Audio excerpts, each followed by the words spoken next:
However, have we even just studied the actual name of the stuff we have in our hand? And if we study the names and the nicknames, then we would find right in there that there couldn't be something good about what we have in our hand. Marijuana is called weed. Well, what does a weed do? A weed is that unwanted vegetation, unwanted inanimate object that is the enemy of your fruits and vegetables. It grows right there with the fruits and the vegetables, but its goal is to wrap itself around the fruits and vegetables and choke out the life. Well, when we went to school, we first started in what's called kindergarten, which is German for kind of a garden. Why? Because the mind is a kind of a garden. So if we are smoking marijuana, but the nickname of it is weed, what is the smoke doing? What is the drug doing to this kind of a garden called the human mind? And since a weed chokes out the life of the fruits and the vegetables, if you smoke weed, it chokes out the life of the good thoughts that you already have occupying your mind. So that's not a good thing to have in your hand. Another nickname for it is killer. Is that right? Going to get me some. I was inside the store. I didn't know it was called that. I was in the store at 88. Y'all already know that. And you know they don't pay the employees that much money, so everybody got something going on. I'm in the back, and the brother got the apron on. He's loading up the milk, and he said, "Looking for something that good kill." So I'm looking in my basket like, man, what do I have? Because I'm coming to get butter. That's not supposed to kill me. I'm coming to get some broccoli. So it didn't dawn on me. I said, no, sir, brother, no, sir. That don't sound like something that's too good to be trying to get. It's something that's going to kill you. I just was checking. I just didn't know you want to get your head busted or not. I said, hell, why do I want my head busted? I want my head intact. I don't want it busted. And if it's called kill or killer, it can't be something good that's in our hand. Why do they call it killer? See, we are so blind, deaf, and dumb that the enemy can do things to us, expose to us what it's doing. And because we are blind, we can't see. We are deaf, we can't even hear the word. And we are so dumb that even when we open our mouth to speak, we don't know what we're saying. So I'm saying I'm getting my head busted. I call it weed. I call it killer. But it never dawned on us that to have your head busted is not a good thing. And why would they call something a kill or killer? It's because at the root of marijuana is a chemical called THC. That grows in it, and it is the drug that's inside the leaf. So when you inhale THC in the body, it goes into the brain, and it causes brain cells to begin to go to war with other brain cells. And even though we have on the average of 14 billion brain cells, with thoughts traveling in our head on the average of 24 billion miles per second, you can smoke, get high, and think that everything's good because you got billions left. The question is, how many puffs does it take? Now, how many licks does it take to get the center of it? No, how many puffs does it take to kill enough brain cells that you now have sounded your mental power? So I'm having fun. I'm chilling. I'm relaxed. I'm kicking it. But when you're kicking it and relaxing, in order to do it, if I'm inhaling THC that puts brain cell at war with brain cells and produces psychological civil war, then at what point, how many dime bags, how many blunts, how many ounces, how many pounds of weed does the average man have to smoke to kill enough brain cells that when he's 25 or 30 years of age, he don't have enough mental strength to accomplish no goals in life? No, it's weed.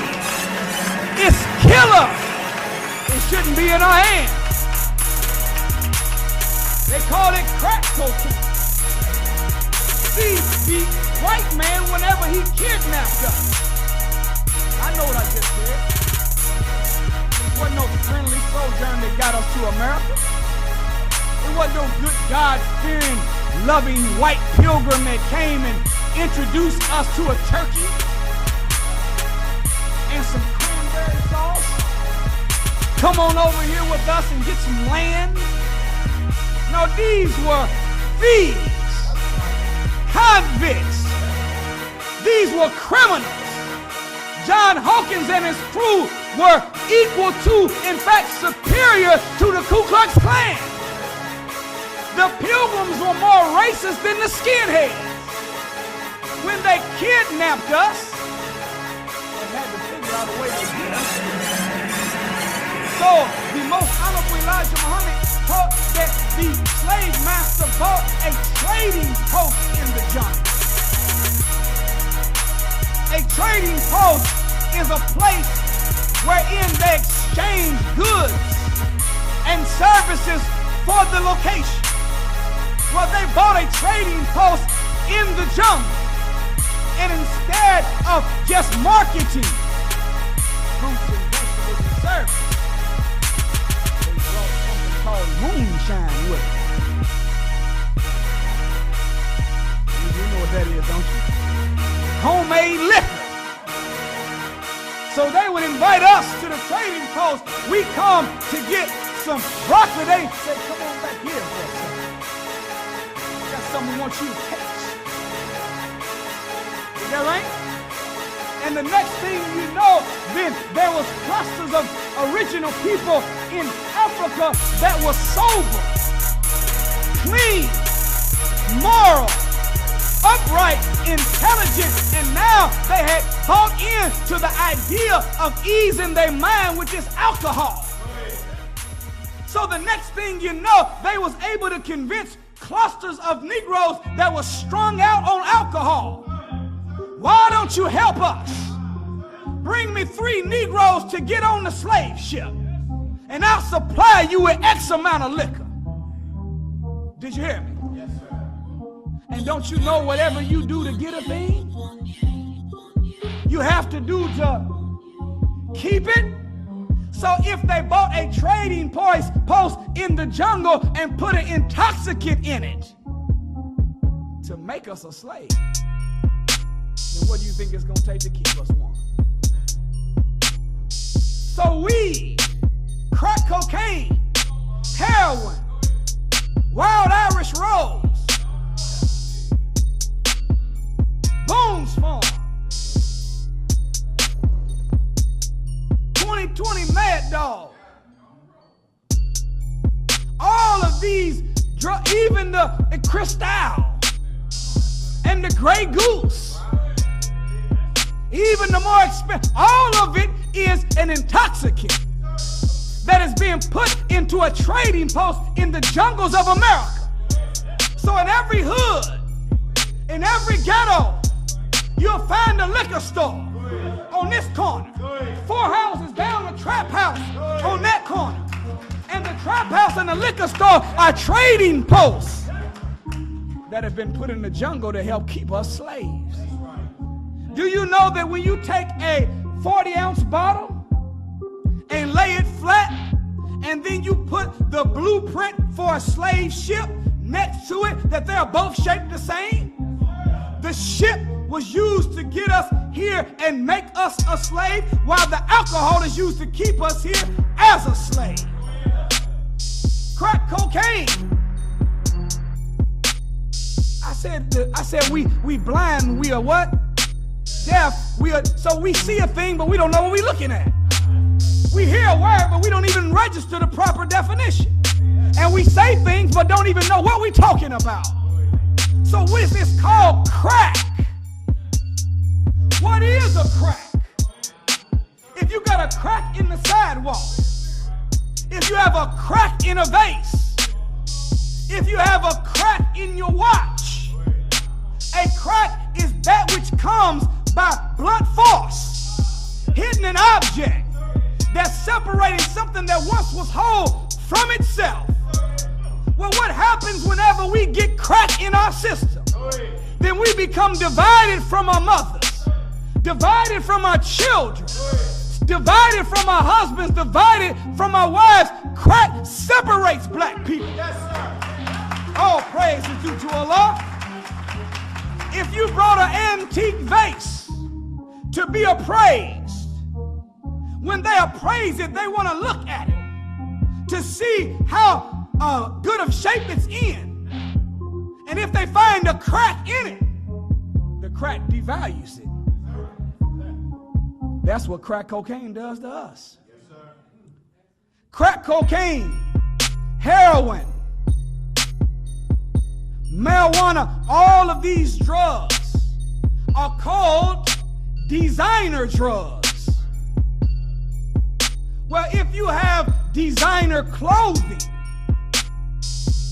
right, that means that someone has considered the specific interests of a certain segment of the population, and they have made or fixed that outfit to be attractive to the mind of that segment of the population. Is that right? So when you say hip-hop fashion, it is a style of clothes designed to attract the mind of a certain segment of the population. Is that right? If you say that this is a conservative suit, it's a suit that's earmarked for a certain segment of the population that want a fundamental piece of clothing. Is that right? Well, if something is called a designer drug, that means that they have tailor-made it to be attractive to and have a special effect on a target segment of the population. So you don't find a whole lot of white crackheads, do you? No, white people smoke crack and still coach soccer. White people get high and still keep their family together. Is this true? White people get high and teach math in school. Is that right? Getting blasted and still a professor. Family together. Still got the same car. Make their mortgage note. Getting blasted. But let a Negro take a hit. One hit. Boom. Lost his wife. Lost his car. Lost his house. Lost his job. Lost his appearance. Why? It's because whenever the drug goes in a black body, it does something different than when it goes in a white body. And don't tell me we all one race, and that's the human race. There is a difference in the DNA and biology of the original people and grafted people. There is a difference. If it wasn't a difference, then why is it that when they are trying to come up with a medicine, they make sure they work with white mice? Huh? And when they go to the highest level in the world of medicine, they experiment on a monkey. They don't use the dark mouse. Why? Because the white mouse is like the white man.